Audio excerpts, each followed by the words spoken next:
Cruise packing sounds easy, right? Until you forget one little thing that ruins your vacation. These 20 tips will help you keep from making rookie mistakes, wasting money, and ending up with a full-blown cruise disaster. Tip number 17 alone saves me over $100 every time I cruise. This is Gary with Optimal Cruising. Now, we have been cruising for a number of years and have learned these packing secrets through trial and error so you don't have to. These 20 tips will transform how you pack for a cruise, starting with the absolute essentials that many people forget. So let's dive in before you zip up that suitcase. Now, if you haven't been on a cruise before, you may not know that the cabin walls on all cruise ships are made out of metal. So if you bring a magnetic hook, it turns into a storage space where you can hang things, clothes, bags, really anything you want, and make your room a lot more versatile. These rooms are small to begin with, so the more storage space that you can create, the better, and you can fit a pack of 6 or 8 of these in the palm of your hand. They're not very big, but they're sturdy and strong, and they cling right onto the wall, and you can put whatever you want there. Now, I say USB because cruise lines are cracking down on power strips that extend the number of outlets. It is banned on most major cruise lines, and they are starting to confiscate these things at check-in when you go through security and have your bags x-rayed. So what I'm talking about is a plug that will go directly into the outlet, but has 4 to 6, I've even seen some with 8 USB ports on one single plug. You can basically cover all of your charging stations for any electronics you're bringing with you. By bringing one of these USB chargers, you drastically increase the number of power you have access to in your cruise cabin. You may want to bring a night light, a flashlight, or one of these lights that is motion detected. You can buy a battery operated one for under $5. You can even find them at Five Below. And this will light up your cabin in the middle of the night when it's pitch black, especially if you have an inside cabin. You have absolutely no light coming in when you turn off the cabin lights. And when you wake up in the middle of the night, it's hard to find your way around. And you want to avoid bumping your shins into that table that they got set up in the middle of the room. Some cruise lines have wised up to this and actually installed a motion detected light in the cabins, which is a very nice feature. But if you're on an older ship, not all cruise lines have this. It really depends who you're sailing with. It'll help to just have this with you so that you got that base covered if you don't have that feature in your cruise cabin. And we've mentioned this in other videos, but it's a key that a lot of people forget. Bring a sealable laundry bag. We like a vinyl bag that zips up. You can find these for $3 or $4 on Amazon. You can get like a pack of 4 of them for under $10. And you don't really need more than one because they're huge. They'll fill up your suitcase when full. And what you do is you just put your dirty clothes in there throughout your cruise. This helps keep your dirty clothes organized so you have an actual place to keep them. And then when you're going home and you're packing to leave the ship, you don't have to worry about what to do with those dirty clothes. You keep them zipped up and separate from all of your clean clothes that you're bringing back and any souvenirs and other things that you want to keep nice and neat. And this also saves you from having to spend a lot of money doing laundry on board, which some people do, and some people have the budget for it. But if you're cruising on a budget, this can really save you, and it's a big convenience. Now, you're going to want these, especially if you're traveling anywhere in the Caribbean or anywhere in the world where you're going to be going to beaches or other water type activities during your cruise. But they come in really handy because if you are at a beach that you don't know that well, you don't really know. A lot of these beaches, sometimes there'll be rocks in the water. There'll be rocks you have to walk over to get to the water. There's a lot of river type excursions in some of these places where the footing isn't that great to go barefoot, but you don't want to wear your shoes and get them all wet. So water shoes come in really handy, especially if you're into water activities. If you want to do snorkeling, they help you get to the places where you want to get in the water, and they'll help you walk over boulders and rocks in some more rugged areas. They're not that expensive. You can find a pair for around $10 at any Walmart.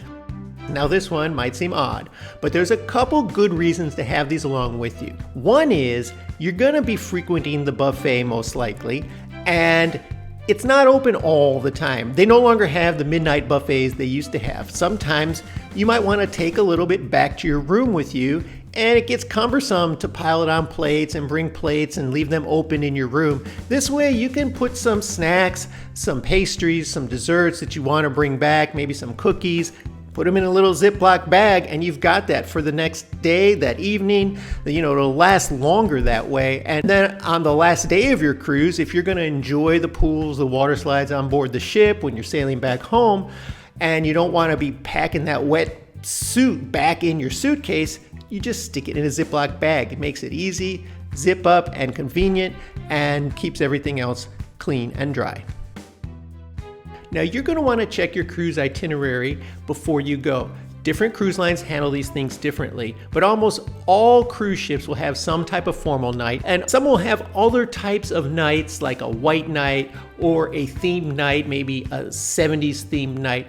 If you want to participate in those things, make sure you pack the appropriate outfits for that, because once you get there, you're kind of stuck. And you can find out ahead of time exactly what the nights are going to be on your cruise, even when they're going to be held, so you know what to pack for that occasion.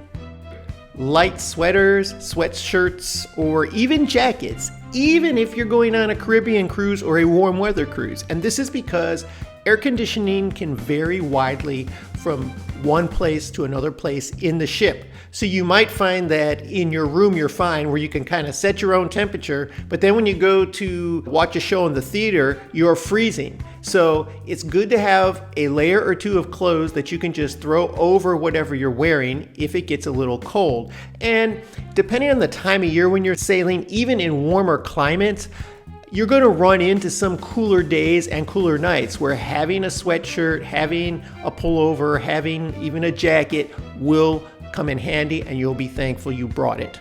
Closed-toed, comfortable athletic shoes. Now, these are important if you want to participate in a lot of the activities that cruise ships run on board, especially during sea days. Even things that you wouldn't think would matter, like a little table tennis game. They have strict rules about wearing flip-flops and open-toed shoes. They won't let you participate in the tournaments that they organize. For those types of things, you need closed-toed shoes. And we suggest some type of comfortable athletic shoe, because you may also be doing a lot of walking, if only on your cruise, but certainly at ports of call, walking around, comfortable shoes are key. And you want to have at least one pair of closed-toed shoes so that you don't get cut out of certain activities where the cruise lines put restrictions on your footwear. Duct tape is like the MacGyver of packing materials. You can do a whole lot with it, more than what I'm going to be able to tell you. I'm sure you got some of your own ideas, and if you do, comment below. I want to hear them. But some things we've used that for is, say you get a crack or something in your suitcase during it being thrown around and brought on board for you. That's an easy fix with a piece of duct tape so that you can get back home without any problems. Those little peepholes on the doors on cruise ships, in many cases, they're not unidirectional, so you can see in from the outside. So if you're worried about that, just put a little piece of duct tape over that and cover it up. We've even used it to stretch out and twist it up and make like a makeshift clothesline for drying wet swimsuits. Now I know that might be obvious, but I don't just mean one swimsuit. You need to pack several swimsuits. You're gonna be spending a lot of time in the water, most likely, for most cruise destinations. And this is gonna be most likely a daily event. So who likes to be putting back on a wet swimsuit? It could take a day, even a little longer to dry, depending on your room situation. So bring enough swimsuits so that you can rotate them. Dry one out, you got a fresh one to put on. I usually bring a handful of them. They're not that big. You can squirrel them up into real small little spaces in your suitcase, but you're definitely going to want a few swimsuits. Even if you're not prone to motion sickness, you're going to want to have something with you to prevent it if it should happen. If you go through a period where there's rough seas that you're not used to, and you don't normally get motion sick, but that could trigger it. It's expensive to buy these things on board, and they don't always have the best options on board. So what hands down works the best are these scopolamine patches that you see people wearing behind the ear. You will see probably at least a third of the cruisers on your ship wearing these. I mean, that's how well they work. They actually solve the problem for people with real motion sickness issues. If that's not you and you're not going to wear one, at least bring something that works for you in case you need it, like some Dramamine or something, so you don't have to be going around the ship trying to find it if something happens and if you start to feel a little queasy. Now, the last thing anybody wants to do is go on a cruise and get sick for their vacation and be stuck on a ship being sick. I can't imagine a worse place to be when you're not feeling well. We always take Lysol wipes and wipe down the surfaces of our cabin when we first arrive. You have to treat this like any hotel. You really don't know how well that room was cleaned before you got into it, and you don't know the state of the people who were in there the week before you. So just to be safe, we wipe down the surfaces, but we also bring hand sanitizer so that we can clean our hands before we eat. Now, yes, you're gonna find that they always have these sanitizing stations when you walk into the buffet, for example, but you're sanitizing your hands and then you're going and you're touching silverware and dish spoons to scoop stuff onto your plate that's being touched by a lot of other people who may or may not have cleaned their hands properly. So we always like to use a little bit before we eat just to make sure we're not getting anything that's gonna ruin our vacation. Now, you don't actually need a first aid kit. You just need the items that you would put in one. Band-Aids, a little Tylenol, aspirin, something to solve minor things that might happen when you're on the ship, because you really don't want the expense of going to the cruise ship doctor. It's not cheap and it's not covered by any insurance. And even if you try to buy something like a Band-Aid in the shops, it's gonna cost you triple what it would cost at home. So you might as well just bring a few of these items from home, carry them with you in case some minor bump, scratches, something happens, you have a solution for it. Don't forget the sunscreen, and more importantly, bring that sunscreen in your carry-on luggage, because you're gonna want it that first day, especially if you're sailing out of Florida. For those of you not from Florida, the sun is intense and strong even in the winter months. So you're gonna want sunscreen. If you're not used to that sun, you're gonna want it as soon as you get on that ship and start laying out in the pool deck or start standing on the deck waiting for the ship's big sail away. You're gonna be exposed to the elements. So having that sunscreen available to you is important, and if you pack it in your suitcase that you check with the porters, you might not get it till later that evening. So if any of these packing tips have helped you out so far, please subscribe to our channel so you get all of our cruising updates. Snorkel gear if you're going to be snorkeling.